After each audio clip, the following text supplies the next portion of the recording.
Have you ever wanted to hide an item in a list but not actually delete it from the HTML? Probably not. But surprisingly, I actually have to do this quite often, as I do deal with a lot of code that is hard-coded and you can't change it, so then you have to hide some stuff in it. So you can do that with just CSS, and it just hides it from the browser even though the list item will still be there, so if you inspected it, you'd be able to see it. So this is our awesome list, and we can see this list here. You can see all the list items there. It's not really a great list because it is actually divs rather than ULs, but you could do the same thing with a UL list. I'm not sure why I did divs for this, but I did. I know it's terrible. So to hide a series of items in this without specific class, because we only have a my awesome list and then a list item, and they're all called the same thing, we can target it with nth-child and then use a number.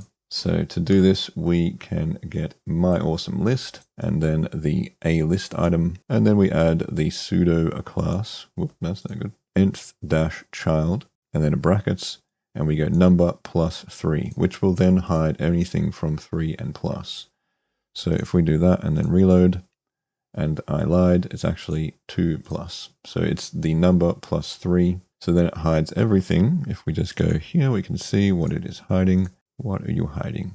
This is always very small. So it is hiding. This is 1, and we can see 2, and then from 3 down, it's hiding all of those list items there. So if we go n plus 4, obviously that will add 1 to the list item, so you can see 3.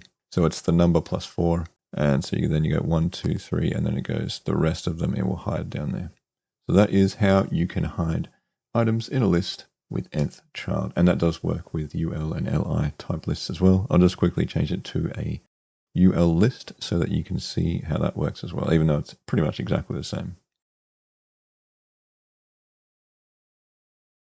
So there we go, we have changed it to a UL with my class of awesome list still, and then all the list items are the same. If we do an OL actually, then we'll be able to see the numbering. OL, reload. So now we've still got 1, 2, and 3. And if we get rid of this, you can see the whole list. There you go, you got 1 to 10. Yay, I'm a list item, and definitely yay.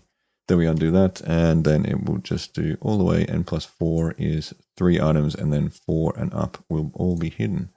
So there you go, how to hide items in a list. Amazing with CSS.